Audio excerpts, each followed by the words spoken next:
నమస్తే, నేను చక్కర్ల Jhansi. First time mutual ఫండ్స్లో ఇన్వెస్ట్ చేస్తున్నారా? అయితే ఇది తెలుసుకోండి. అధిక రాబడి మార్గాలు. మ్యూచువల్ ఫండ్స్లో మొదటిసారి పెట్టుబడి పెట్టారని అనుకుంటున్న ప్రతి ఒక్కరికి మొదట తెలుసుకోవాల్సింది ఒకే విషయం.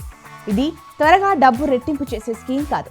ఇది క్రమశిక్షణతో, సహనంతో సంపద సృష్టించే పద్ధతి. చాలా మంది మార్కెట్ గురించి పూర్తి అవగాహన లేకుండా ఇతరులు లాభాలు పొందారని విని ఒక్కసారిగా పెద్ద మొత్తాన్ని పెట్టుబడి పెడతారు. కానీ ఇది సరైన విధానం కాదు.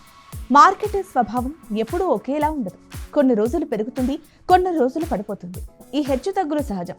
అందుకే కొత్తగా ప్రారంభించేవారు ముందుగా మార్కెట్ స్వభావాన్ని అర్థం చేసుకోవాలి. పెట్టుబడి అంటే ముందుగా లక్ష్యం ఉండాలి.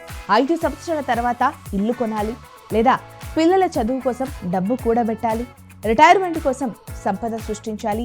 ఇలాంటి లక్ష్యం స్పష్టంగా ఉంటేనే, అంటే ఇప్పుడు నేను చెప్పినటువంటి వాటిల్లో ఏదైనా ఒక విధంగా ఒక లక్ష్యం అంటూ స్పష్టంగా ఉంటేనే సరైన ఫండ్ ఎంపిక చేయగలుగుతారు. మొదటిసారి పెట్టుబడి పెట్టేవారికి అత్యంత సురక్షితమైన మార్గం సిస్టమాటిక్ ఇన్వెస్ట్మెంట్ ప్లాన్, అంటే ఎస్ఐపి. ఎస్ఐపి ద్వారా ప్రతి నెల ఒక స్థిరమైన చిన్న మొత్తాన్ని పెట్టుబడి పెట్టొచ్చు. ఇది 2 ముఖ్యమైన ప్రయోజనాలను ఇస్తుంది. ఒకటి, మార్కెట్ టైమింగ్ గురించి ఆలోచించాల్సిన అవసరం ఉండదు. రెండవది, ఖర్చు సగటు ప్రయోజనం, అంటే ఖర్చుకు తగ్గ సగటు ప్రయోజనం. మార్కెట్ ఎప్పుడైనా పడిపోతే అదే మొత్తంతో ఎక్కువ యూనిట్లు కొనుగోలు అవుతాయి. మార్కెట్ పెరిగితే తక్కువ యూనిట్లు వస్తాయి. దీనివల్ల సగటు కొనుగోలు ధర తగ్గుతుంది. దీని రూపాయి ఖర్చు సగటు అంటారు. ఇది దీర్ఘకాలంలో లాభాలను మెరుగుపరుస్తుంది. చాలా మంది ఒకేసారి లంసమ్ పెట్టుబడి పెట్టాలని అనుకుంటూ ఉంటారు, అంటే ఎక్కువ మొత్తంలో. కానీ మార్కెట్ టాప్లో ఉన్నప్పుడు పెట్టుబడి పెడితే కొంతకాలం నష్టాన్ని చూడొచ్చు. ఎస్ఐపి ఈ సమస్యను తగ్గిస్తుంది. అంతేకాకుండా ఇది పెట్టుబడిలో క్రమశిక్షణను పెంచుతుంది. ప్రతి నెల ఈఎంఐ లాగా పెట్టుబడి పెట్టడం అలవాటైతే సంపద సృష్టి ఒక ఆటోమేటిక్ ప్రాసెస్గా మారుతుంది. దీర్ఘకాలంలో కాంపౌండింగ్ శక్తి పనిచేస్తుంది. కాంపౌండింగ్ అంటే మీ పెట్టుబడిపై వచ్చిన లాభం మళ్ళీ పెట్టుబడిగా మారి దానిపై కూడా లాభం రావడం. ఇది సమయంతో కలిసి పనిచేస్తుంది. ఎక్కువ కాలం పెట్టుబడి పెడితే కాంపౌండింగ్ ప్రభావం అంత ఎక్కువగా ఉంటుంది. ఇప్పుడు పోర్ట్ఫోలియో గురించి మాట్లాడుకుందాం. హెల్దీ పోర్ట్ఫోలియో అంటే మీ డబ్బును ఒక్క ఫండ్లో కాకుండా వివిధ ఆస్తులలో విభజించడం. దీన్ని డైవర్సిఫికేషన్ అంటారు. ఎందుకు ఇది అవసరం? ఎందుకంటే ఒకే రంగం లేదా ఒకే ఆస్తి తరగతి అనగా ఒకే ఆస్తి తరగతి ఎప్పుడూ మంచి ఫలితాలు ఇవ్వదు. ఈక్విటీలు దీర్ఘకాలంలో అధిక మొత్తంలో, అంటే అధిక రాబడులు ఇవ్వగలవు, కానీ తాత్కాలికంగా అస్థిరత ఎక్కువగా ఉంటుంది. డెట్ ఫండ్స్ స్థిరమైన ఆదాయం ఇస్తాయి, కానీ రాబడి తక్కువగా ఉంటుంది. బంగారం ఆర్థిక అనిశ్చితి సమయంలో రక్షణగా ఉంటుంది. కాబట్టి ఈ 3 కలయికలో పెట్టుబడి పెట్టడం వల్ల ప్రమాదం తగ్గుతుంది. మీరు ఏ వయసులో ఉన్నారు, మీ ఆదాయం ఎంత, మీ ఖర్చులెంత, మీ రిస్క్ తీసుకునే సామర్థ్యం ఎంత, ఇవన్నీ మీ పెట్టుబడి వ్యూహాన్ని నిర్ణయిస్తాయి. ఉదాహరణకు, మీరు యువకులైతే మరియు మీరు రిటైర్మెంట్ వరకు 20 నుంచి 25 సంవత్సరాల సమయం ఉంటే ఈక్విటీ ఫండ్స్లో ఎక్కువ శాతం పెట్టుబడి పెట్టవచ్చు. ఎందుకంటే మార్కెట్ హెచ్చు తగ్గులను తట్టుకునే సమయం మీకు ఉంటుంది. కానీ మీరు రిటైర్మెంట్కు దగ్గరలో ఉంటే డెట్ మరియు బహుళ ఆస్తి ఫండ్స్ సరైన ఎంపిక కావచ్చు. కొత్త పెట్టుబడిదారులు సాధారణంగా డైవర్సిఫైడ్ ఈక్విటీ ఫండ్స్ లేదా ఇండెక్స్ ఫండ్స్తో ప్రారంభించడం మంచిది. ఇండెక్స్ ఫండ్స్ నిఫ్టీ 50 లేదా సెన్సెక్స్ వంటి సూచీలను అనుసరిస్తాయి.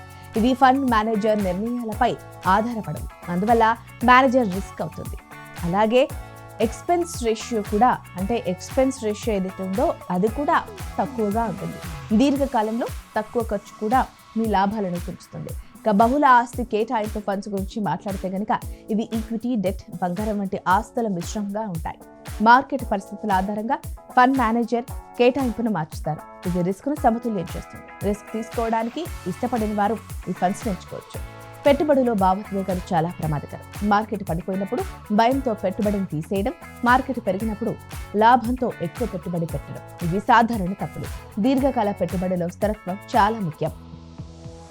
మార్కెట్ పడిపోయినప్పుడు కూడా ఎస్ఐపి కొనసాగించాలి, ఎందుకంటే అదే సమయంలో ఎక్కువ యూనిట్లు కొనుగోలు అవుతాయి.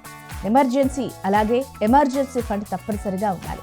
3 నుండి 6 నెలల ఖర్చులకు సరిపడా డబ్బు లిక్విడ్ ఫండ్ లేదా సేవింగ్ అకౌంట్లో ఉండాలి. అవసరమైనప్పుడు పెట్టుబడిని రద్దు చేయకుండా ఉండటానికి ఇది సహాయపడుతుంది. పెట్టుబడి పెట్టే ముందు కేవైసీ పూర్తి చేయాలి. పాన్, ఆధార్, బ్యాంక్ వివరాలు అవసరం. డైరెక్ట్ ప్లాన్ లేదా రెగ్యులర్ ప్లాన్ ఎంపికలో జాగ్రత్త వహించాలి. డైరెక్ట్ ప్లాన్లో ఎక్స్పెన్స్ రేషియో తక్కువగా ఉంటుంది, కానీ మీరే రీసెర్చ్ చేయాలి. రెగ్యులర్ ప్లాన్లో అడ్వైజర్ సహాయం ఉంటుంది. ఇంకా ఒక ముఖ్య విషయం ఏంటంటే గత రాబడులు భవిష్యత్తు లాభాలకు హామీ ఇవ్వవు. కేవలం గత 3 సంవత్సరాల రాబడులను చూసి ఫండ్ ఎంపిక చేయకూడదు. ఫండ్ యొక్క పెట్టుబడి విధానం, ఫండ్ మేనేజర్ అనుభవం, risk metrics, expense ratio, portfolio quality ఇవన్నీ పరిశీలించాలి. పెట్టుబడి ఒక మ్యారథాన్ స్ప్రింట్ కాదు. ఓపికతో, క్రమశిక్షణతో, సరైన డైవర్సిఫికేషన్తో ముందుకు సాగితే మ్యూచువల్ ఫండ్స్ మీ ఆర్థిక లక్ష్యాలను చేరుకునే శక్తివంతమైన సాధనంగా మారతాయి. చిన్న మొత్తంతో ప్రారంభించండి, క్రమంగా పెంచండి. మార్కెట్ హెచ్చుతగ్గులను సహజంగా స్వీకరించండి. దీర్ఘకాల దృష్టితో ముందుకు సాగండి. అప్పుడు మాత్రమే అధిక రాబడులు సాధ్యమవుతాయి. మరి ఈ వీడియో కేవలం మీకు అవగాహన కల్పించడం కోసం మాత్రమే. మీరు ఏదైనా సరే ఇన్వెస్ట్ చేసే ముందు ఒక్కసారి క్షుణ్ణంగా పరిశీలించి ఇన్వెస్ట్ చేయండి. ఈ వీడియో కనుక నచ్చినట్లయితే లైక్ చేయండి, షేర్ చేయండి, సబ్స్క్రైబ్ చేసుకోండి. మరిన్ని వీడియోల కోసం మా ఛానల్ని ఫాలో అవ్వండి.